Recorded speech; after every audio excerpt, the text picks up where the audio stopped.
अस्सलाम वालेकुम, you all are watching Psycho Informative. आज हम जिस टॉपिक पर बात करेंगे वो भी हमारी थ्योरी सीरीज़ में से है, जो कि है psychosexual development theory by Sigmund Freud.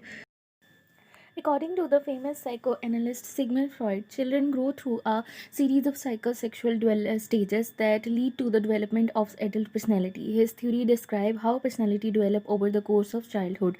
यानी कि सिगमंड फ्रॉइड ने ये थ्योरी इसलिए दी थी क्योंकि उन्होंने इसमें साइकोसेक्सुअल डेवलपमेंट के बारे में बताया था कि किस तरह से डेवलपमेंट होती है और एडल्ट पर्सनैलिटी जो है वो डेवलप होती है। चाइल्डहुड का पूरा एक जो कोर्स है वो गुजरता है और उसके बाद जो है किस तरह से पर्सनैलिटी जो है वो डेवलप होती है।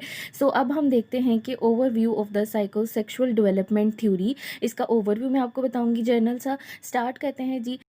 Freud believed that the personality developed through a series of childhood stages in which the player seeking energy of the id become focused on certain erogenous areas.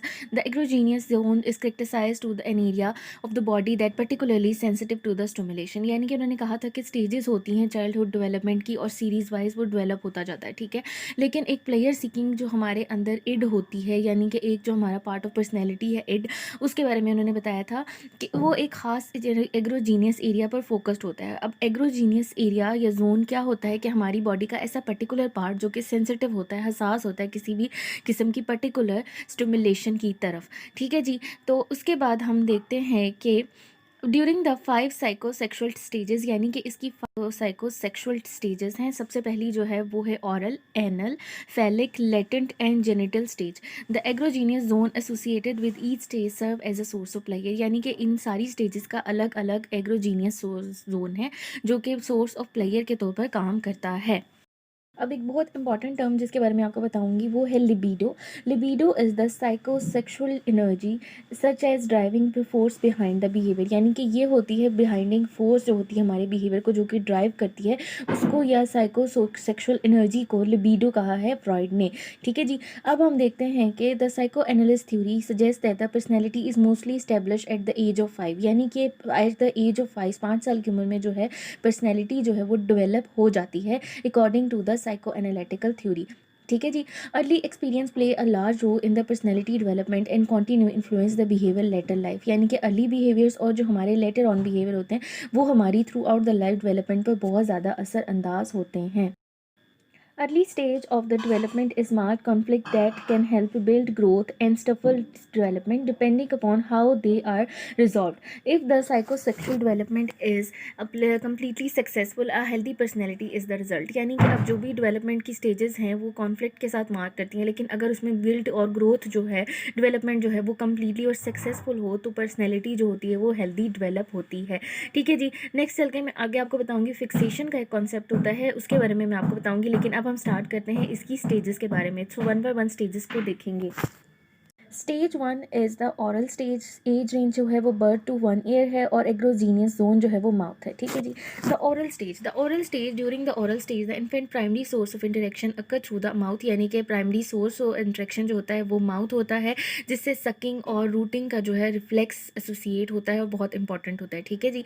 The mouth is the vital for eating, यानी कि eating के अंदर ये बहुत ज़्यादा role play करता है। इसके अलावा infant drive pleasure from the oral stimulation gratification activities such as tasting and sucking, क्योंकि बच्चे के अंदर जो होती है वो सकिंग रिफ्लेक्स जो होती है प्रोड्यूस हुई होती है स्टार्टिंग से ही उसके अंदर इनेट होती है, तो वो ज़्यादातर अपनी ग्रेटिफिकेशन जो होता है वो माउथ से ले लेता है, यानी कि अपना प्लेयर जो है वो उसका माउथ से उसको अचीव होता है। During the oral stage, the infant primary source of interaction occurs through the mouth, and so the rooting and sucking flux is especially important. The mouth is the vital for eating, and the infant drive player from the oral stimulation for gratification activities such as tasting and sucking, यानी कि बच्चा जो है वो test और sucking से जो है ग्रेटिफिकेशन हासिल करता है। The primary conflict at this stage is the winning process. The child must become less dependent upon the caretaker, यानी कि केयर टेकर पर लेस डिपेंडेंट होना इस स्टेज पर बहुत ज़्यादा इंपॉर्टेंट होता है, ताकि बच्चा जो है अपने काम से अपने काम खुद ब खुद ही कर सके और इंडिपेंडेंट हो सके, ठीक है जी। इफ़ फिक्सेशन अकर, अब जी फिक्सेशन की बात आई है। फिक्सेशन होता है कि किसी भी स्टेज पर अगर कोई बच्चा वहाँ पर स्टक हो जाए, यानी कि किसी स्टेज के अंदर फिक्स हो जाए, तो वो नेक्स्ट स्टेज पर किस तरह मूव करता है उसके लिए काफ़ी ज़्यादा मुश्किल हो जाता है। सो अब हम देखते हैं कि अगर इसमें फिक्सेशन हो जाए ओरल स्टेज में तो क्या होगा। If fixation occur at this stage, Freud believed the individual would have issue with dependency or aggression. Oral fixation can result in the problem with drinking, eating, smoking and nail biting. यानी अगर इस stage पर fixation हो जाए तो individual जो होता है वो डिपेंडेंसी और अग्रेशन का शिकार हो जाता है। इसके अलावा उसमें प्रॉब्लम आ जाती है ईटिंग ड्रिंकिंग हैबिट्स के हिसाब से, और नेल बाइटिंग जो होती है उसमें डेवलप हो जाती है। ठीक है जी, अब हम चलते हैं नेक्स्ट स्टेज की तरफ जो है जी एनल स्टेज। एज रेंज जो है वो एनल स्टेज की 1 to 3 ईयर है। एग्रोजीनियस जोन जो है वो बाउल एंड ब्लैडर कंट्रोल है। ठीक है जी, अब हम इसको स्टेज को देखते हैं। The anal stage, during the anal stage Freud believe that the primary focus on the libido was on controlling bladder and bowel movement. The major conflict at this stage is the toilet training, यानी कि यहाँ पर बच्चे को जो है control करना होता है अपनी बाउल और अपनी ब्लैडर के मूवमेंट को, और इसके अंदर जो है टॉयलेट ट्रेनिंग जो होती है वो कॉन्फ्लिक्ट करती है। The children has to learn the control their bodily movement, यानी कि उसे कंट्रोल सीखना होता है। Developing the control lead to the sense of accomplishment and independence, यानी कि अगर वो जो है कंट्रोल सीख लेता है अपनी बॉयल मूवमेंट पर और अपनी जो है वो ब्लैडर कंट्रोल को सीख लेता है या अचीव कर लेता है, टॉयलिंग ट्रेनिंग को प्रोसेस से प्रोसीड कर लेता है, तो वो ईजीली जो होता है इंडिपेंडेंस हो जाता है और सेंस ऑफ अकॉम्प्लिशमेंट जो होती है उसमें डेवलप हो जाती है। According to Freud, success at this stage is dependent upon the way which parent approach toilet training. Parents who utilize praise and reward for using the toilet at the appropriate time encourage positive outcome to help the children feel capable and productive. यानी कि toilet training जो होती है वो totally depend करती है parents के criteria पर, अप्रोच पर, कि वो किस तरह से उसको अप्रोच करते हैं। अगर वो इसको यूटिलाइज़ करते हैं प्रेज के साथ, यानी कि वो बच्चे को रिवॉर्ड दें, प्लेस दें कि जब वो टॉयलेट ट्रेनिंग को सही से प्रोसीड करे या सही से करे, यानी कि टाइम टू टाइमली उसको रिवॉर्ड देते रहें, तो ये जो होता है बच्चे के अंदर पॉजिटिव आउटकम लेके आता है। और इसके अलावा बच्चा जो होता है वो अपने आप को कैपेबल और प्रोडक्टिव फील करता है।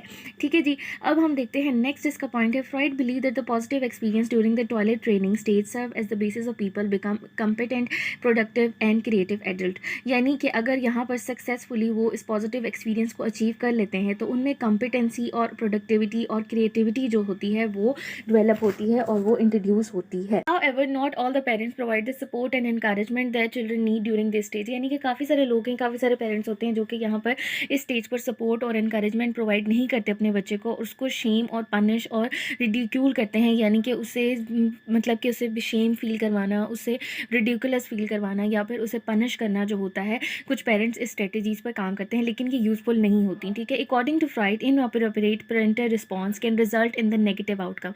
अगर इनअप्रोप्रिएट रिस्पॉन्स आप देते हैं अपने बच्चे को टॉयलेट ट्रेनिंग पर तो उसमें नेगेटिव आउटकम जो है डेवलप हो जाता है। If parent take an approach that is too lenient, Freud suggest that the anal exclusive personality would develop in which the individual has messy, wasteful and destructive personality, यानी अगर इसमें leniency show की जाती है, यानी कि ना कोई इसमें पॉजिटिव आउटकम आता है ना नेगेटिव आउटकम आता है, लीनियंसी शो करते हैं, तो एनल एक्सक्लूसिव पर्सनैलिटी डेवलप होती है, जो कि पर्सनैलिटी होती है बहुत मैसिव होती है, वेस्टफुल होती है और डिस्ट्रक्टिव पर्सनैलिटी होती है, यानी कि इसमें कोई पॉजिटिव आउटकम नहीं आता पर्सनैलिटी में। ठीक है जी, नेक्स्ट जी हमारे पास है कि if parents are not too strict or being toilet trained too earlier, Freud believed that the anal retention personality develop in which the individual is stringent and orderly, rigid and obsessive, यानी कि अगर जो है toilet जो है वो training पहले शुरू कर दी जाए या स्ट्रिक्ट ट्रेनिंग की जाए तो है क्या होता है कि जी पर्सनैलिटी जो होती है उसमें एलन रेटिनेशन पर्सनैलिटी डेवलप हो जाती है, जो कि बाद में रिजिड और ऑब्सेसिव पर्सनैलिटी बनकर सामने आती है। हम थर्ड स्टेज की बात करेंगे, the phallic stage. Age range जो होती है 3 to 6 ईयर होगी और एग्रोजीनियस जोन जो होगा वो जेनिटल्स होंगे। ठीक है जी, अब हम स्टार्ट करते हैं the phallic stage. The phallic stage Freud suggest that during the phallic stage the primary focus on the libido और is on the genitals. At this stage children also begin to discover difference between male and female, यानी कि यहाँ पर बच्चे को पता चल जाता है अपने जेंडर के बारे में कि वो मेल है या फीमेल है। उसका प्राइमरी फोकस जो होता है उसकी जो है सेक्स ऑर्गन की तरफ होता है, यानी कि जेनिटल्स की तरफ होता है। यहाँ पर एक बहुत इंपॉर्टेंट कॉन्सेप्ट की बात होगी ऑडिफस कॉम्प्लेक्स की। Freud also believe that the boy began to view their parents as the rival for the mother affection. The Oedipus complex describe these feeling and wanted to possess the mother and the desire to replace the father, यानी कि बच्चे में जो होता है opposite sex की तरफ ज़्यादा वो होती है अट्रैक्शन पैदा हो जाती है, ख़ास तौर पर अगर बेटा है तो माँ की तरफ और बेटी है तो बाप की तरफ हो जाती है, क्योंकि इनके अंदर ऑडिफस कॉम्प्लेक्स बन जाता है। ठीक है, जो कि इस चीज़ को डिज़ायर करता है कि जो है मेरी जगह या फिर हम इसको अपने मदर या फादर को रिप्लेस कर दें, यानी कि दो ऑपोजिट जेंडर में उनके अंदर अट्रैक्शन डेवलप हो जाती है। However, the child also feared that he will be punished by the father for these feeling. A fear Freud termed as the castration anxiety. यानी कि बच्चे के अंदर जो होता है इस टाइम पर इस स्टेज पर फेयर भी डेवलप होता है कि कहीं उसकी फीलिंग्स का उसके फादर को या उसकी मदर को ना पता चल जाए, तो उसके अंदर जो होती है कैस्टिटेशन एंजाइटी जो होती है वो डेवलप हो जाती है। अब हम मूव करते हैं अपनी फोर्थ स्टेज पर जो है लेटेंट पीरियड। एज रेंज इसकी होती है 6 टू प्यूबर्टी। एग्रीजीनियस जोन जो है वो सेक्सुअल फीलिंग्स आर इनएक्टिव। ठीक है जी। Latent period. During this stage, the super ego continues to develop while the id energy are suppressed. यानी कि इसमें id जो होती है वो suppressed हो जाती है और super ego जो होती है बच्चे में develop होना शुरू हो जाती है। Children develop social skills, values, relationship with the peers and adult outside the family. यानी कि यहाँ पर social interaction बढ़ता है, social skill जो होते हैं वो learning होती है, बच्चा जो होता है वो socially जो है active हो जाता है। ठीक है। The development of the ego and super ego contribute to this period to claim। यानी कि यहाँ पर जो होता है ego super ego जो होती है वो develop हो जाती है। This stage begin around the time the children enter in the school and become more concerned with their peer relationship, hobbies and other interests। यानी कि बच्चा यहाँ पर क्या होता है स्कूल में इंटर होता है और बहुत ज़्यादा कंसर्न करता है अपने peer relationships पर, फ्रेंडशिप्स पर, हॉबीज़ पर और अदर इंटरेस्ट पर। Latent period is the time of exploration in which the sexual energy repressed or dominant। यानी कि इसमें सेक्सुअल एनर्जी जो होती है वो या तो रिप्रेस्ड हो जाती है या फिर डोमिनेंट हो जाती है। ठीक है। और ये टाइम होता है एक्सप्लोरेशन का।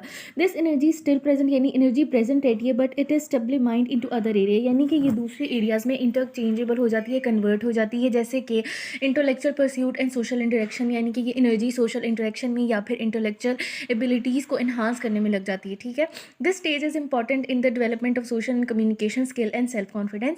यहाँ पे बच्चा जो होता है उसमें सेल्फ कॉन्फिडेंस डेवलप होता है, जो सोशल और कम्युनिकेशन स्किल होते हैं वो भी उसके अंदर जो होते हैं डेवलप होना शुरू हो जाते हैं लेटेंट स्टेज में। तो ये थी जी लेटेंट स्टेज जो कि फोर्थ स्टेज थी। अब हम चलते हैं फिफ्थ स्टेज की तरफ।